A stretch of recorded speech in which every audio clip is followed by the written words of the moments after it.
Hello friends, welcome to HCF services. ఇవాళ నేను మరో ఇంట్రెస్టింగ్ టాపిక్తో మీ ముందుకు వచ్చాను.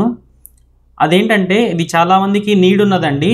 మిడిల్ క్లాస్ ఇన్కమ్ గ్రూప్ వాళ్ళకి, మధ్యతరగతి కుటుంబాలకి మన సీఎం జగన్మోహన్ రెడ్డి గారు ఒక ప్రామిస్ చేశారండి.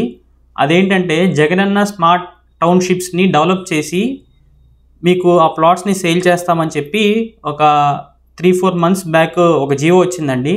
దాని గురించి చాలామంది అప్లై చేస్తున్నారు. ఇప్పటికే స్టేట్లో ఒక సర్వే నిర్వహిస్తే దాంట్లో మనకు తేలిన విషయం ఏంటంటే అబౌట్ 3.7 lakhs మంది ఆ ప్లాట్స్ని కొనుక్కుందామని ఇంట్రెస్ట్ చూపించారండి. దానికి రిలేటెడ్గా ఇవాళ గవర్నమెంట్ ఒక జియో తెచ్చింది. సో ఆ జియోలో మీకు నేను క్లియర్గా మొత్తం అసలు ఈ జగనన్న స్మార్ట్ టౌన్షిప్స్ అంటే ఏంటి, ఆ ఎంఐజీ లేఅవుట్స్కి సంబంధించిన క్లియర్గా వచ్చిన గైడ్లైన్స్ని ఈ జియోలోని మీకు క్లియర్గా నేను మీకు ఎక్స్ప్లెయిన్ చేస్తాను ఫ్రెండ్స్. సో టాపిక్లోకి వెళ్ళిపోదాం ఫ్రెండ్స్. 28/7/2021 ఈ రోజున అంటే నిన్న ఎగ్జాక్ట్గా GO MS number 79 MA&UD department నుంచి వచ్చింది ఫ్రెండ్స్. అంటే municipal administration and urban development department. So Jio number ఇది. నేను మీకు ఈ జియో కాపీని కూడా మీకు డిస్క్రిప్షన్లో నేను పెడతాను, లింక్లో మీరు దాని నుంచి డౌన్లోడ్ చేసుకోవచ్చు.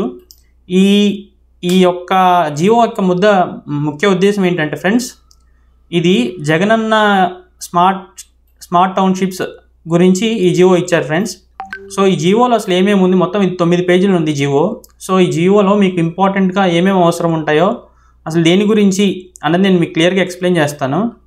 జగనన్న స్మార్ట్ టౌన్షిప్స్ గురించి ఆల్రెడీ ఇదివరకు సర్వే కండక్ట్ చేసింది.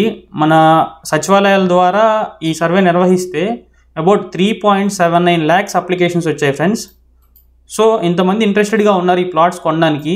దీనిలో డిఫరెంట్ కేటగిరీస్ ఆఫ్ ప్లాట్స్ ఉన్నాయి. అంటే 150 square yards, 200 square yards, 240 square yards అని. అవి దేని బేసిస్ మీద కేటగరైజ్ చేశారంటే వాళ్ళ యొక్క ఇన్కమ్ బేసిస్ మీద కేటగరైజ్ చేశారు. దీని యొక్క లిమిట్ వచ్చేసరికి 18 lakhs ఇన్కమ్ ఉన్న వాళ్ళ లోపలికి మాత్రమే ఈ యొక్క ప్లాట్ని కొనుక్కోవడానికి ఎలిజిబిలిటీ ఉందని ఇచ్చారు ఫ్రెండ్స్ మనకి. సో ఈ జియోలో మీకు ఇంపార్టెంట్గా ఏమేమి పాయింట్స్ ఉన్నాయి అన్నది నేను మీకు ఎక్స్ప్లెయిన్ చేస్తాను. యాక్చువల్గా ఈ జగనన్న స్మార్ట్ టౌన్షిప్స్ని మానిటర్ చేయడానికి గవర్నమెంట్ ఒక స్టేట్ లెవెల్ కమిటీస్ని ఏర్పాటు చేసింది.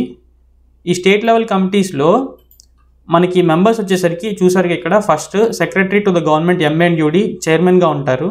Next special officer MIG project vice చైర్మన్గా ఉంటారు. మేనేజింగ్ డైరెక్టర్ APR SCL మెంబర్గా ఉంటారు. DTCP అంటే directorate of town and country planning AP Andhra Pradesh వారు మెంబర్ కన్వీనర్గా ఉంటారు. Next engineering chief public health మెంబర్గా ఉంటారు. జాయింట్ కలెక్టర్ మెంబర్గా ఉంటారు. Next municipal commissioner or vice chairman of the concern UDAs and MRDS.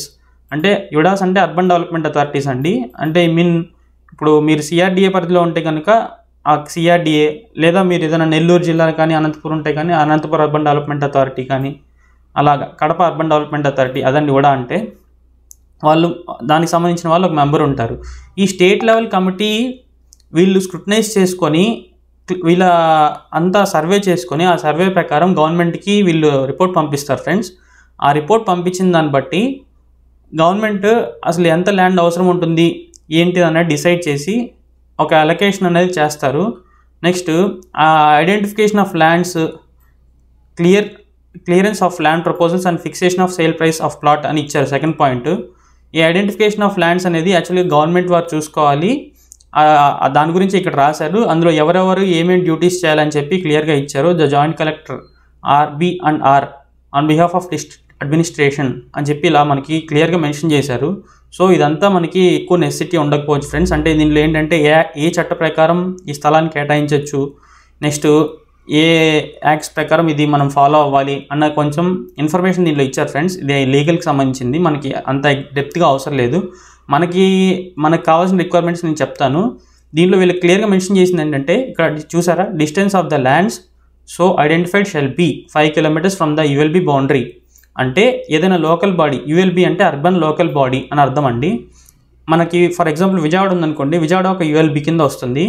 విజయవాడలో అప్లికెంట్స్కి విజయవాడ పరిసరాల్లో 5 కిలోమీటర్ల లోపు దూరంలోనే ఈ ప్లాట్స్ అనేది వెతికాలి అని చెప్పి గవర్నమెంట్ ఒక క్లియర్గా నామ్స్ ఇచ్చిందండి. However immediately saleable land may be proposed even if located at more than 5 kilometers distance along with suitable justification. ఒకవేళ 5 కిలోమీటర్ల కంటే దూరంగా ఉన్నప్పటికీ కూడా అది ఇమీడియట్గా సేల్ అయ్యే విధంగా ఆ ల్యాండ్ ఉండాలి, అలాంటి స్పెసిఫికేషన్తో ఉన్న ల్యాండ్ మాత్రమే తీసుకోవాలి అని చెప్పి మనకి ఇక్కడ మెన్షన్ చేశారు క్లియర్గా. ఇది ఎవరికి మెన్షన్ చేశారంటే గవర్నమెంట్ జాయింట్ కలెక్టర్ గారికి ఇన్స్ట్రక్షన్స్ ఇచ్చారండి. కమిటీ మెంబర్ పైన చెప్పిన కమిటీ మెంబర్స్ వాళ్ళకి ఇన్స్ట్రక్షన్స్ ఇచ్చారు. So next some indicative check points for identifying suitable locations. మనకి ఎలాంటి సూటబుల్ లొకేషన్స్ అంటే ఏమేమి చెక్ పాయింట్స్ కన్సిడర్ చేయాలి, మనం అలాంటి ల్యాండ్ వీళ్ళు చెప్పిన స్పెసిఫికేషన్స్తో ఉన్న ల్యాండ్ని మనం సెలెక్ట్ చేసుకోవాలంటే ఏమేమి పాయింట్స్ చెక్ చేయాలన్న చెప్పి మనకి క్లియర్గా కొన్ని ఇచ్చారు పాయింట్స్. అందులో first immediate saleability shall be main criteria.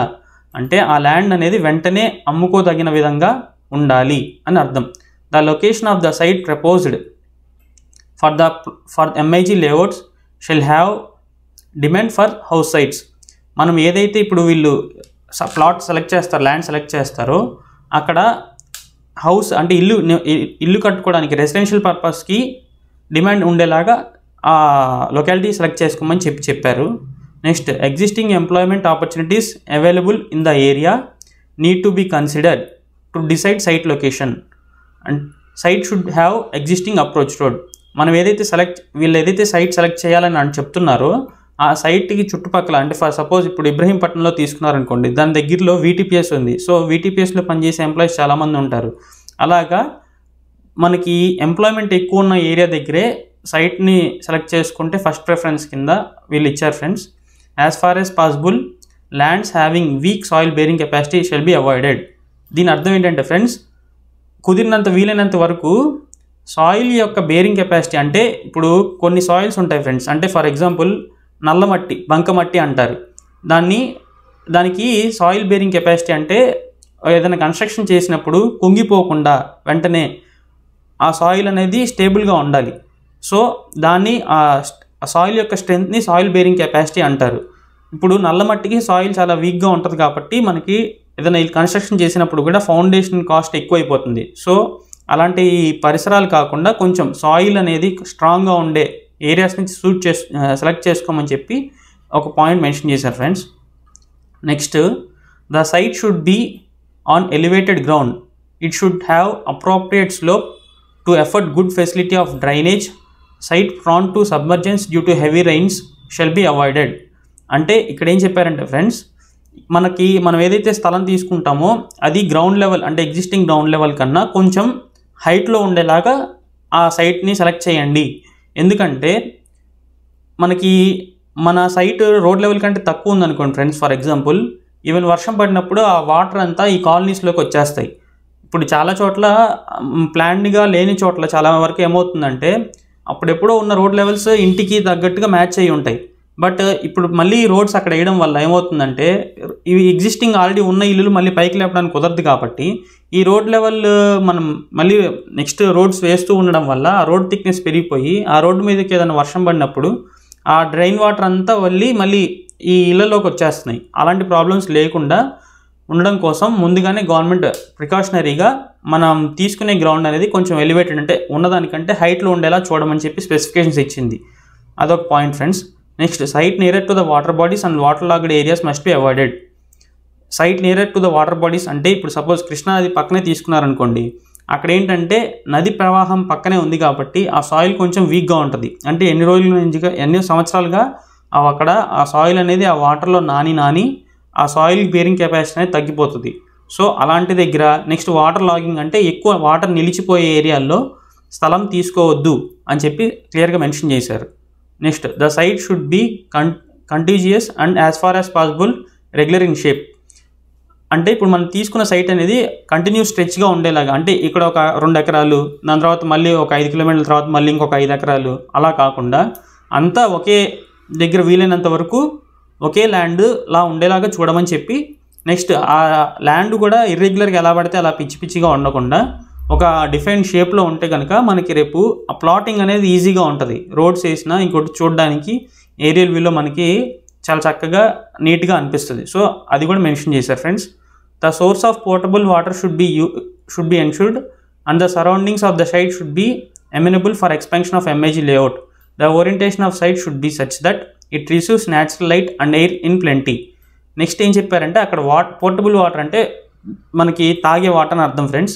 మంచినీరు సదుపాయం కరెక్ట్గా ఉండేలాగా, అంటే కొన్ని ఏరియాస్లో ఏమవుతుందంటే అక్కడ ఎక్కువ ఫ్యాక్టరీస్ ఇండస్ట్రీస్ ఉంటే కనుక వీళ్ళు ఆ ఫ్యాక్టరీస్లో ఉండే వ్యర్థాలన్నీ కలిపి అక్కడ దగ్గరలో ఉన్న కాలువల్లో కానీ అలా వదిలేస్తారు. దానివల్ల ఏమవుతుందంటే ఆ వాటర్ పాడైపోతుంది. అంతేకాకుండా అది ఆ వాటర్ అనేది గ్రౌండ్ లెవెల్లోకి పెనట్రేట్ అయిపోయి, అంటే గ్రౌండ్ లెవెల్లోకి సింక్ అయిపోయి ఆ వాటర్ అంతా అక్కడ మనకి వాటర్ అంతా కూడా అదొక టైప్ ఆఫ్ టేస్ట్, ఆ కెమికల్స్, ఆ స్మెల్ అంతా వస్తుంది. సో అలాంటి ఏరియాస్లో కాకుండా మంచినీరు అంటే మన గ్రౌండ్ వాటర్ అనేది ముందే అక్కడ టెస్ట్ చేసుకొని తీసుకోమని అర్థం ఫ్రెండ్స్. సో ఇదంతా కూడా డిపార్ట్మెంట్ వాళ్ళు చేసి మనకు ఆ ప్లాట్స్ సేల్ చేస్తారు. ఆ పాయింట్స్ అనేది కూడా వీళ్ళు క్లియర్గా గైడ్లైన్స్ ఇచ్చారు గవర్నమెంట్. సో పోర్టబుల్ వాటర్ ఉండేది లాగా. నెక్స్ట్ ఆ సైట్ యొక్క అంటే ఇప్పుడు ఇక్కడ ఏమైనా ఇచ్చారంటే the orientation of the site should be such that it receives natural light and air in plenty అని ఇచ్చారు. అంటే మనం తీసుకునే సైట్ ఏంటంటే ఫర్ సపోజ్ చుట్టూ 4 పక్కల కొండలు ఉన్నాయనుకోండి ఫ్రెండ్స్, ఫర్ ఎగ్జాంపుల్, లేదా 3 పక్కల కొండలు ఉన్నాయనుకోండి, అక్కడ మనకి సరిగ్గా ఎయిర్ అనేది ఫ్లో అవ్వదు. అంటే ఎక్కువ మనకి ఆ బ్యారియర్స్ ఉండడం వల్ల ఎయిర్ అనేది మనకి సరిగ్గా ఫ్లో ఉండదు. కాబట్టి వీళ్ళు మెన్షన్ చేసింది ఏంటంటే న్యాచురల్ లైట్ ఎక్కువ, అంటే సన్లైట్ ఉండి మళ్ళీ గాలి వెలుతురు కరెక్ట్గా ఉండేలాగా ఉండే సైట్స్ని సెలెక్ట్ చేసుకోమని చెప్పింది friends. Next the location of site ought to be such that the common facilities like schools, transportations, medical facilities etcetera are within the proximity of the site. ఈ సైట్స్ మనం తీసుకునేవి ఎలా ఉండాలి అంటే మనకి దగ్గరలోనే స్కూల్స్, మనకి ట్రాన్స్పోర్టేషన్ ఫెసిలిటీస్ అన్నీ కరెక్ట్గా ఉండేలాగా, అంటే మనం మన ఇంటి నుంచి ఒక 100 మీటర్లు 200 మీటర్లు నడవంగానే మనకి ఈజీగా మన పబ్లిక్ యాక్సెస్ అంటే పబ్లిక్ ట్రాన్స్పోర్టేషన్ యాక్సెస్ ఉండే విధంగా, చుట్టుపక్కల హాస్పిటల్స్, అలాగే స్కూల్స్, పిల్లలు చదువుకోవడానికి స్కూల్స్ సదుపాయం కలిగే లాంటి ఏరియాల్లో సెలెక్ట్ చేయండి అని చెప్పారు friends. Next nearby and contiguous to the site under పేదలందరికీ ఇల్లులు to have common trunk infrastructure facilities. Already Jagan గారు పేదలందరికీ ఇల్లు అని చెప్పి పూర్ పీపుల్కి ఆల్రెడీ హౌసెస్ పట్టాలనేది చెప్పి ఆల్రెడీ ఇచ్చారు. మొన్నే రీసెంట్గా కూడా శంకుస్థాపన ప్రోగ్రాం కూడా చేశారు. ఇది అలాంటి ఏరియాస్కి కొంచెం దగ్గరలో ఉంటే కనుక ఎక్కువ గ్రూప్ ఆఫ్ పీపుల్ ఉండడం వల్ల ఆ ఏరియా కొంచెం డెవలప్ అవుతుందన్న ఉద్దేశంతో ఈ పాయింట్ మెన్షన్ చేశారు ఫ్రెండ్స్. అంటే ఆ లేఅవుట్స్కి ఈ లేఅవుట్స్కి కొంచెం దగ్గరలో ఉంటే అక్కడ ఎక్కువ మంది జనాభా ఉంటారు కాబట్టి ఆటోమేటిక్గా అక్కడ డెవలప్మెంట్ అనేది వచ్చేస్తుంది. అంటే లైక్ స్కూల్స్ కానీ, సినిమా హాల్స్ కానీ, పార్క్స్ కానీ, సో అండ్ సో ఎక్సెట్రా ఏదైనా కూడా ఒక కాలనీయే డెవలప్ చేసుకోవచ్చు అన్న ఉద్దేశంతో ఈ పాయింట్ కూడా మెన్షన్ చేశారు friends. Site selected must be free from litigations and encroachments and suitable for MIG layouts. ఈ సైట్స్ ఏదైతే సెలెక్ట్ చేసుకున్నారో అవి ఎటువంటి లిటిగేషన్స్ లేకుండా, అంటే ఆస్తి తగాదాలు కానీ ఇంకోటి కానీ అలాంటివి ఏమీ లేకుండా, అండ్ ఆక్రమణ లేదన్నా గురి ఉంటే కనుక, ఇప్పుడు సపోజ్ కాలువలు ఉంటాయి, గవర్నమెంట్ ఇరిగేషన్ డిపార్ట్మెంట్ సంబంధించిన కాలువలు కానీ ఇలాంటివి ఆల్రెడీ ఆక్యుపై చేసేసి, అంటే రూల్ ప్రకారం అది సర్వే రికార్డ్స్ ప్రకారం అది కాలువ అలా ఉంటుంది. కానీ వీళ్ళు ఏంటంటే అక్కడ సరిగ్గా పట్టించుకోకపోవడం వల్ల అది ఆక్యుపై చేసేసి మట్టి అంతా ఫిల్ చేసేసి చెరువుల్ని వీటిని బూట్ చేసేసి వాటిని కూడా వీళ్ళ స్థలం కింద చూపించుకొని అమ్మేస్తారు. సో అలాంటివి అవాయిడ్ చేయడానికి, అంటే అలాంటి లిటిగేషన్స్ ఉన్నా, అలాంటి ఆక్రమణలు ఏమైనా ఉన్నా అలాంటివి ప్లాట్స్ సెలెక్ట్ చేసుకోవద్దని చెప్పి ఈ పాయింట్లో క్లియర్గా మెన్షన్ చేశారు. Next master plan land use shall be consider if the site is suitable for residential development and requires change of land use. The same shall be indicated and the CLU shall be first secured under the relevant laws before proceeding further. మనకి master plan అంటే ఏంటంటే ఒక 20 ఇయర్స్ని దృష్టిలో పెట్టుకొని డెవలప్మెంట్ని, అంటే for suppose ఇప్పుడు ఈ సంవత్సరం 2021లో మాస్టర్ ప్లాన్ తయారు చేశారనుకోండి, ఇప్పుడు తయారు చేసినప్పుడు వాళ్ళు నెక్స్ట్ అప్కమింగ్ 20 ఇయర్స్ని దృష్టిలో పెట్టుకొని ప్రజెంట్ ఫీచర్స్ని అన్నీ నోట్ చేసుకొని మనకి ఎంత రోడ్లు కావాలి, ఏవే జోన్స్ ఉన్నాయి, అంటే రెసిడెన్షియల్ ఏది, కమర్షియల్ ఏది, ఇండస్ట్రియల్ ఏది, బరియల్ గ్రౌండ్స్ ఎక్కడ ఉన్నాయి, రిక్రియేషన్ జోన్ ఎక్కడ ఉంది, పార్కులు ఎక్కడ ఉన్నాయి, ఇలాగా ఒక మ్యాప్ తయారు చేస్తారు. ఆ మ్యాప్నే మాస్టర్ ప్లాన్ అంటారు. ఇప్పుడు అలాగా మనకి ఆల్రెడీ ఎగ్జిస్టింగ్గా మాస్టర్ ప్లాన్ ఉంది. మన ఏపీలో అన్ని అర్బన్ డెవలప్మెంట్ అథారిటీస్కి దాని యొక్క మాస్టర్ ప్లాన్స్ ఉన్నాయి. ఆ మాస్టర్ ప్లాన్ రీజియన్స్లోనే ఇప్పుడు మనం ఈ ఎగ్జిస్టింగ్ ఏరియాస్లో ఆల్రెడీ దాంట్లో రెసిడెన్షియలా, కమర్షియలా, ఇండస్ట్రియలా ఎలాగ మార్క్ చేసి ఉంటారు. ఒకవేళ రెసిడెన్షియల్ అయితే పర్లేదు, రెసిడెన్షియల్ కానట్లయితే కనుక ఆ ల్యాండ్స్ని ముందుగా వీళ్ళు ఒకవేళ సెలెక్ట్ చేసి మన అబౌవ్ ఫీచర్స్ అన్ని సాటిస్ఫై అయితే కనుక ఆ ల్యాండ్ని వీళ్ళు చేంజ్ ఆఫ్ ల్యాండ్ యూస్కి అప్లై చేయాలి. ఇది యాక్చువల్గా ఒక ప్రాసెస్, అంటే ఆ భూమి స్వభావం మార్పిడి అన్నట్టుగా అర్థం అండి. ఇప్పుడు ఫర్ సపోజ్ అక్కడ ఎగ్జిస్టింగ్ ల్యాండ్ అనేది ఇండస్ట్రియల్ జోన్గా ఉంది, బట్ అబౌవ్ ఫీచర్స్ అన్ని సాటిస్ఫై అయ్యి కమిటీ ఓకే చేస్తే కనుక ఆ ఇండస్ట్రియల్ ల్యాండ్ని రెసిడెన్షియల్ ల్యాండ్ కింద కన్వర్ట్ చేయడానికి ఫస్ట్ వీళ్ళు చేంజ్ ఆఫ్ ల్యాండ్ యూస్కి అప్లై చేయాలి. ఆ అప్లై చేసిన తర్వాత ఆ ప్రాసెస్ అంతా పూర్తయిన తర్వాతే, అంటే ఇక్కడ మనకి ఇచ్చారు relevant laws before proceeding further, ఆ లాస్ అన్ని మనం సాటిస్ఫై చేసిన తర్వాతే నెక్స్ట్ స్టెప్కి ముందుకు వెళ్ళండి అని చెప్పి క్లియర్గా మెన్షన్ చేశారు. Where getting large chunks of lands is a problem, layout can be proposed in smaller bits of land. మనకి ప్రాక్టికల్గా ఇప్పుడు ఇంతమంది అప్లై చేశారు ఫ్రెండ్స్, మనకి 3,70,000 మంది అప్లై చేశారు.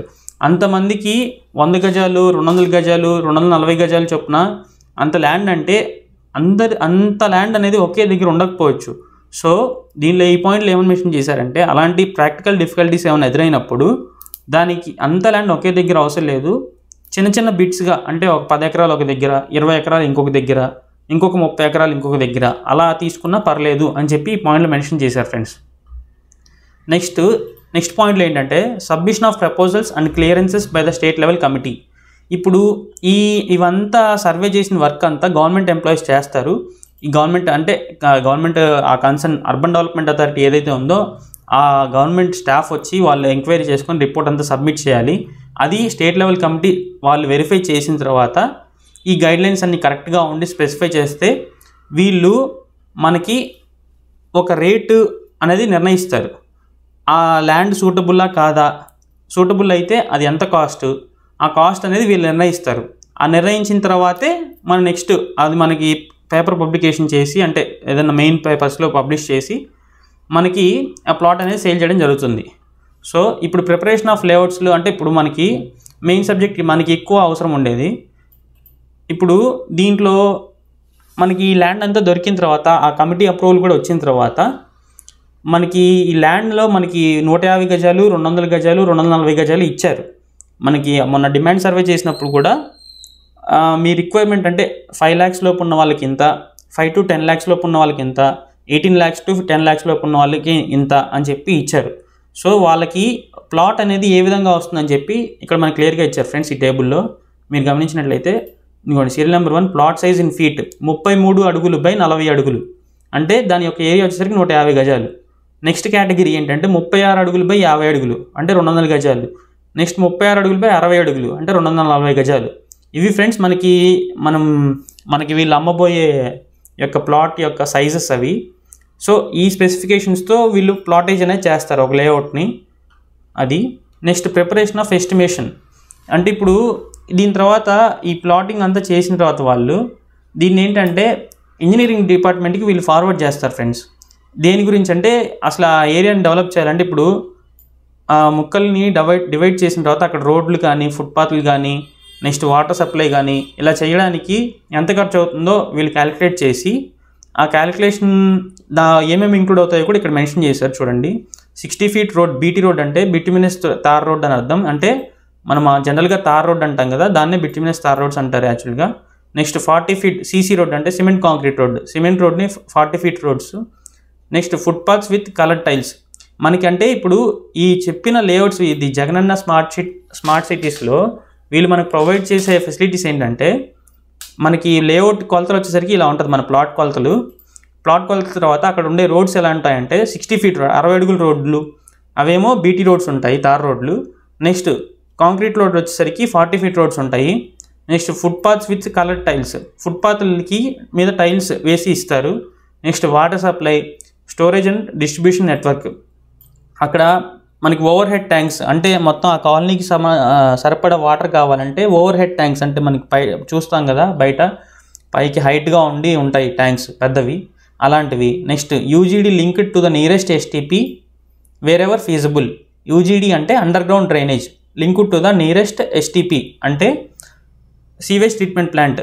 మనం ఈ వ్యర్థాలు అంటే ఇంట్లో నుంచి వచ్చే డ్రైనేజ్ అంతా ట్రీట్మెంట్ చేయాలి ఫ్రెండ్స్, దాన్నే సీవేజ్ ట్రీట్మెంట్ ప్లాంట్స్ అంటారు. అవి కూడా వీళ్ళు ఫార్మ్ చేసే ఇస్తారు. Suitable provisions for electricity and other cables wear ever feasible. Street lights కావాలంటే మనకి ఖచ్చితంగా అక్కడ ఎలక్ట్రిసిటీ ఉండాలి, అక్కడ దానికి సంబంధించిన వైరింగ్ అంతా కూడా వీళ్ళు చూస్తారు. నెక్స్ట్ స్ట్రాంగ్ వాటర్ డ్రైన్స్, అంటే వర్షాలు పడితే కనుక మనకి పక్కన కాలువలు ఉంటాయి కదా వాటర్ పోవడానికి, అది స్ట్రాంగ్ వాటర్ డ్రైన్స్ అవి కూడా కట్టించిస్తారు. నెక్స్ట్ స్ట్రీట్ లైటింగ్స్, వీధి లైట్లు అవి కూడా పెట్టించిస్తారు. Next parks, open spaces and landscaping. Parks అంటే ఇప్పుడు ఇంతమంది జనాభా ఉన్నప్పుడు ఒక రిక్రియేషన్ జోన్ అనేది ఉండాలి ఫ్రెండ్స్. సో గవర్నమెంటే సర్టెన్ ఏరియాలో అంటే ఉన్న లేఅవుట్లో 10% ఆఫ్ ది ల్యాండ్ని ఓపెన్ స్పేస్ కింద ఖచ్చితంగా లేఅవుట్ రూల్స్ ప్రకారం వదలాలి. ఆ రూల్స్ ప్రకారం వదిలిన దాంట్లో వీళ్ళు చిన్నపిల్లలు ఆడుకోవడానికి ఉన్న అమ్యూనిటీస్, జార్బండ్లు అయితేనేమి ఇంకోటి సో అలాంటివి అన్ని ఫెసిలిటీస్ పార్క్స్లో ప్రొవైడ్ చేస్తారు. నెక్స్ట్ ల్యాండ్స్కేపింగ్ అంటే మనకి మధ్యలో ఫౌంటైన్స్ పెట్టి గ్రీనరీ అంతా మెయింటైన్ చేసి అలా కూడా వీళ్ళు డెవలప్ చేసి ఒక కాలనీని నీట్గా ఎలా అయితే లుక్ కావాలో అలా డెవలప్ చేసి ఇస్తారు ఫ్రెండ్స్. అది ఈ గైడ్లైన్స్ వాళ్ళకి ఇచ్చింది. ఇదంతా ఇంజనీరింగ్ డిపార్ట్మెంట్కి ఎస్టిమేషన్స్కి ఫార్వర్డ్ చేస్తారు. నెక్స్ట్ ఈ స్టేట్ లెవెల్ కమిటీ అనేది ఈ కాస్టింగ్ అంతా వచ్చిన తర్వాత, ఒక అవగాహన వచ్చిన తర్వాత ఇంజనీరింగ్ డిపార్ట్మెంట్ నుంచి ఆ మెంబర్స్ ఏదైతే పైన చెప్పిన మెంబర్స్ ఎవరైతే ఉన్నారో వీళ్ళందరూ డిస్కస్ చేసుకొని ఒక ప్రైస్ అనేది నిర్ణయిస్తారు. అంటే అక్కడ స్థలం వాల్యూ ఎంత ఉంది, స్థలం వాల్యూ ఉన్న తర్వాత ఇప్పుడు దీంట్లో రోడ్లకి ఎంత పోతున్నాయి, డ్రైనేజీలు కట్టడానికి ఎంత అవుతుంది, వాటర్ సప్లై ఇవ్వడానికి ఎంత అవుతుంది, పార్క్స్ డెవలప్ చేయడానికి ఎంత అవుతుంది, ఇట్లాగ అన్నీ క్యాలిక్యులేట్ చేసుకొని ఆ వచ్చిన ఎస్టిమేషన్స్ ప్రకారం వీళ్ళు ఒక ధరని నిర్ణయిస్తారు. ఆ నిర్ణయించిన ధరని మనకి పేపర్ పబ్లికేషన్ ద్వారా మనకి తెలియజేస్తారు. Next eligibility criteria, application and allotment process, payment by allottee. Eligibility criteria ఏంటి అంటే అసలు ఈ స్థలం కొనడానికి ఎవరు ఎలిజిబుల్ అనేది ఇందులో మనకి క్లియర్గా మెన్షన్ చేశారు. The eligibility criteria for allotment of plots is given as below. First ఏంటంటే 1 ప్లాట్ పర్ ఫ్యామిలీ, ఒక కుటుంబానికి 1 ప్లాట్ మాత్రమే ఇస్తారు. Annual house hold income up to 18 lakhs as per Pradhan Mantri Awas Yojana guidelines.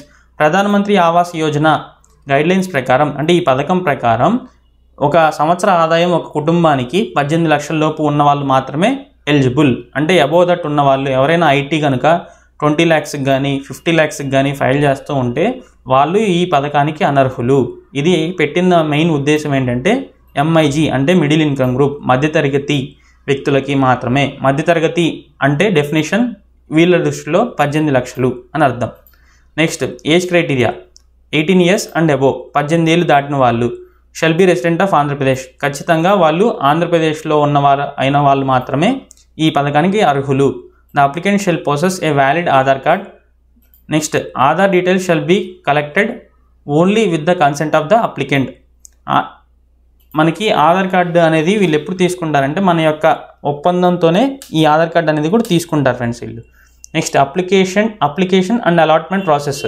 Application ఎలా పెట్టుకోవాలి, పెట్టుకున్న తర్వాత మనకి ఆ ప్లాట్ అనేది వీళ్ళు ఎలా అలాట్ చేస్తారు అంటే మనకి ఎలాగా వీళ్ళు సేల్ చేస్తారు అన్నది దీంట్లో క్లియర్గా మెన్షన్ చేశారు.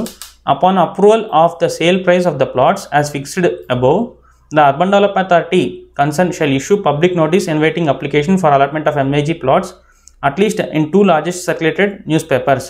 చెప్పాను కదండి పైన ఈ కమిటీ అనేది ఏదైతే ఉందో అర్బన్ డెవలప్మెంట్ అథారిటీ అయితేనేమి, నెక్స్ట్ ఆ కమిటీ వాళ్ళు ఫిక్స్ చేసిన ప్రైస్, వాళ్ళంటూ ఒక ఎస్టిమేషన్ తర్వాత ఫిక్స్ చేసిన ప్రైస్ని మనకి 2 largest సర్క్యులేటెడ్ పేపర్స్ అంటే ఏదైనా అవ్వచ్చు, ఈనాడో, సాక్షో, ఆంధ్రప్రభ, ఆంధ్రజ్యోతో ఏదైనా రెండు పెద్ద పేపర్లో మనకి పబ్లిష్ చేస్తారు. ఇలాగా గవర్నమెంట్ ధర నిర్ణయించింది పలానా ఏరియాలో, అంటే ఉదాహరణకి గొల్లపూడిలో పలానా దగ్గర గవర్నమెంట్ ఇంత ధర నిర్ణయించింది, గజం వాల్యూ ఇంత ఉందని చెప్పి ఈ కమిటీ మనకి ఒక పబ్లికేషన్ ఇస్తుంది, paper publication. Next the applicant shall apply for the allotment of the plot online in the website developed by the DTCP for MIG layouts or Jagananna smart township directed by or through ward secretariats.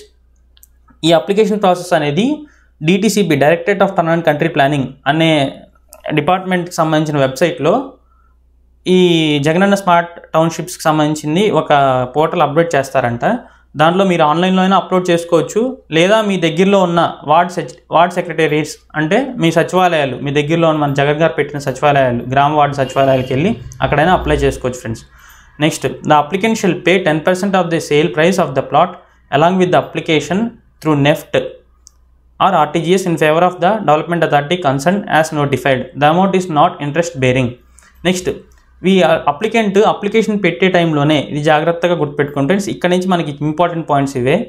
Application పెట్టినప్పుడు 10% of the sale price పైన government నిర్ణయించిన ధర ఏదైతే ఉందో, suppose ఒక ₹1,00,000 నిర్ణయించింది అనుకుందాం ఉదాహరణకి. ₹1,00,000 10% అంటే 10,000. అప్లికేషన్ పెట్టినప్పుడే 10,000 ఈ ఏదైతే డెవలప్మెంట్ అథారిటీ ఉంటుందో, సపోజ్ ఇన్ కేసు ఇక్కడ కృష్ణా జిల్లా వాళ్ళకైతే సిఆర్డిఏ డెవలప్మెంట్ అథారిటీ, సిఆర్డిఏకి మనం 10,000 డీడీ తీస్తూ నెఫ్ట్ ఆర్టీజీఎస్ చేసి మనం అప్లికేషన్ పెట్టాలి. మనం పెట్టిన అమౌంట్ ఏదైతే ఉందో దానికి ఇంట్రెస్ట్ ఏం ఇవ్వరు. మనం పెట్టి సపోజ్ ఒక సంవత్సరానికి లేదా 2 సంవత్సరాలకి మనకు రిజిస్ట్రేషన్ జరిగితే ఆ 2 సంవత్సరాలకి గాను మనం కట్టిన ఏదైతే 10% ఆ 10,000 అనుకున్నాం కదా ఇందాక ఎగ్జాంపుల్లో, ఆ 10,000 అమౌంట్ ఏమి ఇంట్రెస్ట్ ఇవ్వరు వీళ్ళు. సో అది గుర్తుపెట్టుకోండి ఫ్రెండ్స్. 10% కట్టి మాత్రం అప్లికేషన్ పెట్టుకోవాలి. Next, allotment of plot to the applicant who meets the required eligibility criteria will be done by drawal of lots. ఇప్పుడు ఈ అప్లికేషన్ చాలామంది పెట్టుకుంటారు కదా, పెట్టుకున్న దాంట్లో వీళ్ళు ఏంటంటే లాట్స్లో అంటే లాటరీ విధానంలో వీళ్ళు అప్లికేషన్స్ తీస్తారు ఫ్రెండ్స్. వాళ్ళకి మాత్రమే అలాట్ అవుతుంది. సో అది ఇంకొక ఇంపార్టెంట్ పాయింట్ గుర్తుపెట్టుకోవాల్సింది. Upon allotment the applicant shall conclude agreement with the development authority concern within 1 month from date of receipt of the allotment letter.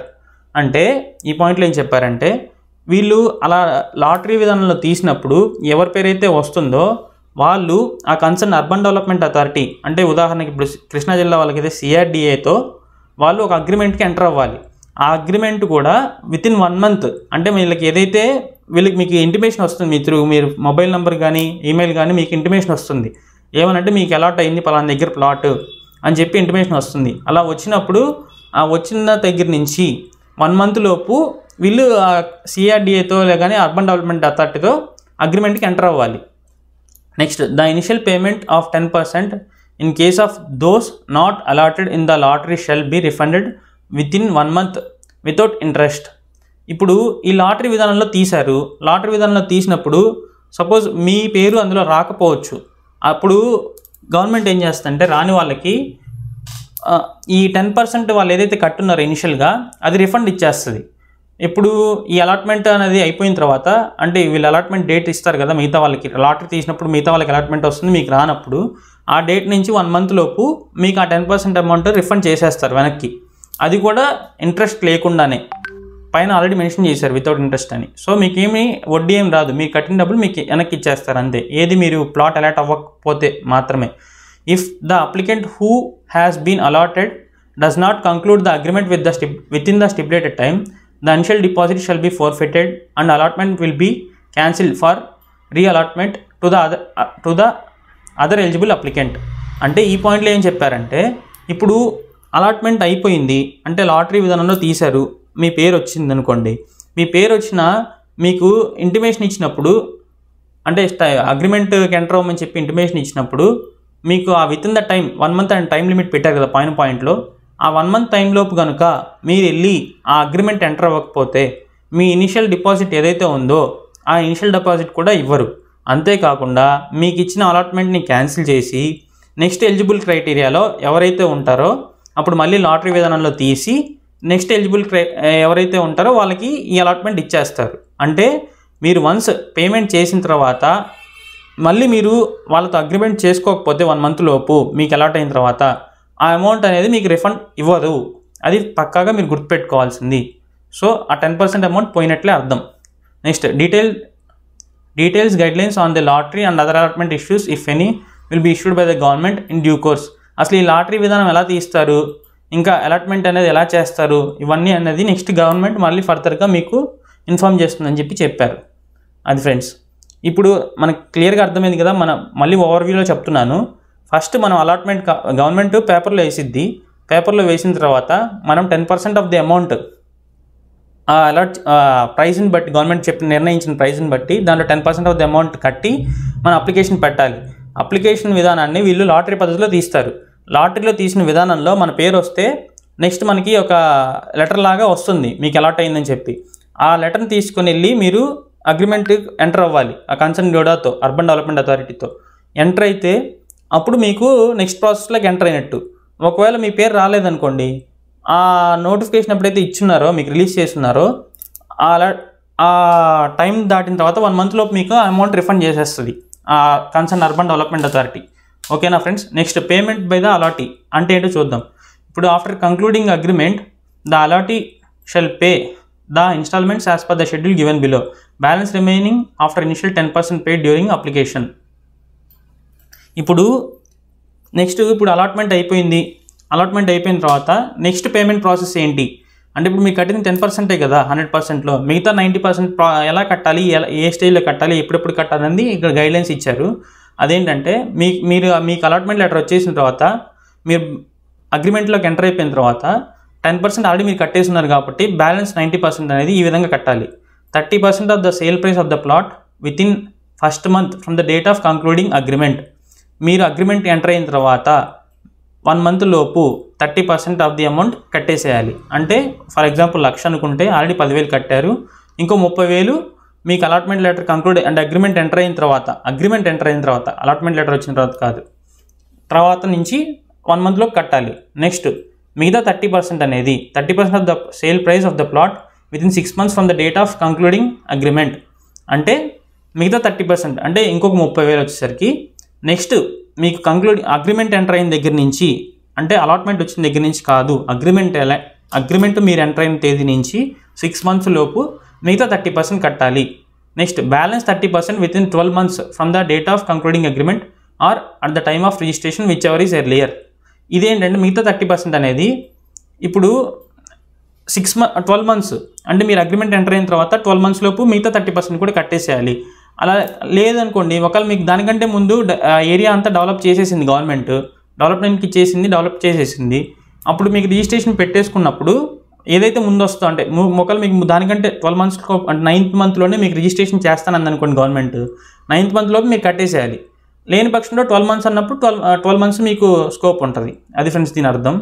Next 5% rebate shall be provided to the applicants who pays 100% sale price of the plot within 1 month from the date of concluding agreement. ఇదేంటంటే government 5% వాళ్ళకి discount లాగా ఇచ్చింది friends. అంటే మనం agreement enter అయిన దగ్గర నుంచి మీ దగ్గర ఒకవేళ అమౌంట్ ఉండి సర్ప్లస్గా లేదా మీ ఏదైనా సోర్స్ ద్వారా తెచ్చుకొని 1 మంత్ లోపు అగ్రిమెంట్ ఎంటర్ అయిన 1 మంత్ లోపు మొత్తం అమౌంట్ పే చేసేస్తే కనుక మీకు 5% అనేది క్యాష్ బ్యాక్ వస్తుంది ఫ్రెండ్స్. అది next simple interest of 0.5% per month for the pending amount shall be collected for the late payment of each stage. అంటే ఇప్పుడు పైన మెన్షన్ చేశారు కదా ఫ్రెండ్స్ 1, 2, 3 పాయింట్స్లో, ఈ పాయింట్స్లో అంటే 1 మంత్లో కట్టాలి, మిగిలిన 30% 6 మంత్స్లోపు కట్టాలి, ఆ మిగిలిన 30% 12 మంత్స్లోపు కట్టాలని ఇచ్చారు కదా. ఇప్పుడు ఫస్ట్ 30% 1 మంత్లో కాదు, సెకండ్ మంత్లో కట్టారు.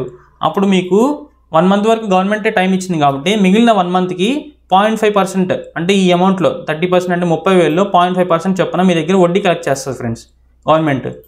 అది ఈ పాయింట్ యొక్క సారాంశం. ఒకవేళ 6 మంత్స్లో మీరు సెకండ్ పేమెంట్ కట్టాలి, బట్ మీరు 7th మంత్లో కట్టారు, అప్పుడు మిగిలిన ఈ 30% ఆఫ్ అమౌంట్ ఏదైతే ఉందో దానికి 0.5% చొప్పున ఇంట్రెస్ట్ మీరు కట్టాల్సి ఉంటుంది. ఐ మీన్ లైక్ పెనాల్టీ అనే అనుకోండి for suppose. Next cases defaulting beyond a period of 3 months for each stage shall be reviewed by the urban development authority and where allotments are to be cancelled, 10% of the amount paid till in the addition to their initial deposit of 10% will be forfeited and balance amount shall be returned without interest. ఇప్పుడు ఎవరైనా తీసుకున్న వాళ్ళు అంటే plots తీసుకున్న తర్వాత agreement కూడా enter అయ్యారు, ఫస్ట్ది కూడా కట్టేశారు, అంటే ఫస్ట్ 30% ఏదైతే కట్టాల్సి ఉందో 1 మంత్ లోపు అది కూడా కట్టేశారు. దాని తర్వాత 3rd మంత్లో వీళ్ళు వద్దు అనుకుంటారు అనుకోండి, ఫర్ ఎగ్జాంపుల్ నాకు ఈ ప్లాట్ వద్దు లేదా ఫైనాన్షియల్గానో ఏదైనా రీజన్ వల్ల మాకు ఆ ప్లాట్ వద్దు అనుకుంటే కనుక వాళ్ళు 10% ఏదైతే ఫస్ట్ వాళ్ళు కట్టున్నారో ఆ కట్టిన అమౌంట్ రిఫండ్ ఇవ్వదు గవర్నమెంట్. అంతేకాకుండా వీళ్ళు ఇంకో 10% పట్టుకొని ఐ మీన్ 30% అంటే ఫస్ట్ 10% కడతారు కదా, దాని తర్వాత 30% కడతారు కదా, అంటే టోటల్గా 40% కట్టారు అనుకుందాం. అప్పుడు గవర్నమెంట్ వాళ్ళకి రిఫండ్ ఏమి ఇస్తుంది అంటే 20% మాత్రమే రిఫండ్ ఇస్తుంది, ఫస్ట్ 10% అనేది ఇవ్వదు. దాని తర్వాత మిగతా 30%లో 10% వీళ్ళు పట్టుకుంటారు. అదే ఇక్కడ మనకి మెన్షన్ చేశారు, initial deposit of 10% will be forfeited and balance amount shall be return without interest. ఆ మిగిలిన అమౌంట్ 20%కి కూడా వీళ్ళేం ఇంట్రెస్ట్ ఇవ్వరు. అది ఫ్రెండ్స్ ఈ పాయింట్ మెన్షన్ చేసింది. అంటే మనకి ప్లాట్ కావాలనుకొని దిగి సగం మధ్యలోకి వెళ్ళిన తర్వాత మనకి వద్దనుకుంటే కనుక మనం ఫస్ట్ కట్టిన 10%, అంతేకాకుండా ఇంకొక 10% మనం లాస్ అవి మనం వెనక్కి రావాలి ఫ్రెండ్స్. అది నెక్స్ట్ ప్రాజెక్ట్ ఇంప్లిమెంటేషన్. ఈ ప్రాజెక్ట్ ఇంప్లిమెంటేషన్ అనేది గవర్నమెంట్ ఫర్దర్గా అంటే ఎలా డెవలప్ చేయాలి దాన్ని అంటే త్రూ బ్యాంక్ లోన్సా, ఇదిగోండి ఇక్కడ ఇచ్చారు చూసారా, గవర్నమెంట్ పీపీపీ అంటే పబ్లిక్ ప్రైవేట్ పార్ట్నర్షిప్ మోడ్ ద్వారా వెళ్దామా, లేదంటే బ్యాంక్ లోన్స్ ఇస్తారా, లేదంటే ల్యాండ్ బేస్డ్ ఫైనాన్సింగ్ అంటే ల్యాండ్ని తనఖా పెట్టుకొని అలాగ ఏమైనా ఫైనాన్స్ ఇస్తారా అనే సిస్టమ్స్ అది డెవలప్ చేసుకొని, అంటే మీకు అట్ ఏ టైం అంత అమౌంట్ కట్టడానికి మీకు కూడా ఇబ్బంది అవుతుంది కాబట్టి వీళ్ళే బ్యాంక్ వాళ్ళతో మాట్లాడి ఏదైనా ప్రొవైడ్ చేసే అవకాశం కూడా ఉంటుంది అని చెప్పి ఈ పాయింట్లో మెన్షన్ చేశారు. అది ఫ్రెండ్స్. నెక్స్ట్ ఈ పాయింట్స్ అని మనకి ఇంపార్టెంట్ ఏం కాదు, సో ఇది స్కిప్ చేస్తున్నాను నేను. నెక్స్ట్ అది ఫ్రెండ్స్, ఈ జియో యొక్క మొత్తం సారాంశం ఏంటంటే మీకు మెయిన్ పాయింట్ మనకి ఏం కావాలో ఆల్రెడీ చెప్పేసి ఉన్నాను. ఇది యాక్చువల్గా జియో 28 జూలై 2021 వచ్చింది. ఇది special chief secretary of government Srilakshmi గారు ఈ జియో నేను రిలీజ్ చేశారు ఫ్రెండ్స్. సో ఓవరాల్గా సారాంశం ఏంటంటే గవర్నమెంట్ ఒక లేఅవుట్స్ని అదే డెవలప్ చేస్తుంది. ఆ డెవలప్ చేసిన లేఅవుట్స్ని జనరల్గా బయట వ్యక్తులు అమ్మేదానికంటే అఫోర్డబుల్ ప్రైసెస్ దానికంటే తక్కువగా ఉండేలాగా అమ్ముతుంది. అది కూడా మీకు అన్ని బయట లేఅవుట్స్ మీరు కొంటే కనుక అవి అనాథరైజ్డ్ లేఅవుట్స్ అండి. చాలామంది అనాథరైజ్డ్ లేఅవుట్స్ ఫాలో అవుతున్నారు, అలాగే అప్రూవ్డ్ లేఅవుట్స్ కూడా ఫాలో అవుతున్నారు. అనాథరైజ్డ్ లేఅవుట్స్కి వెళ్ళేసరికి మీకు ఏంటంటే వాళ్ళు ప్రాపర్గా రోడ్స్ కానీ డ్రైనేజెస్ కానీ ఈ స్ట్రీట్ లైట్స్ కానీ ఓపెన్ స్పేసెస్ పార్క్స్ ఇవేమి ప్రొవైడ్ చేయరు. వాళ్ళు జస్ట్ వాళ్ళ ప్రాఫిట్స్ కోసం అవేం డెవలప్ చేయకుండా ప్రజల్ని ఇబ్బంది పెడుతున్నారు అన్న పాయింట్ గురించి ప్రభుత్వం ఆలోచించి ప్రభుత్వమే గవర్నమెంట్ లేఅవుట్స్ డెవలప్ చేసేసి ఆ లేఅవుట్స్ని మనకి అఫోర్డబుల్ ప్రైజెస్లో రీజనబుల్గా, అంటే నాకు తెలిసి ఇది గవర్నమెంట్ వాల్యుయేషన్ కంటే పెద్ద ప్రాఫిట్స్ ఏం లేకుండా వీళ్ళు సేల్ చేస్తారేమో అని అనుకుంటున్నాను ఫ్రెండ్స్. సో ఈ వీడియో మీకు నచ్చినట్లయితే లైక్ చేయండి, షేర్ చేయండి. ఇంకా మీకు ఏమైనా డౌట్స్ ఉంటే కనుక కింద కామెంట్స్ రూపంలో తెలియజేయచ్చు friends. Thank you for watching.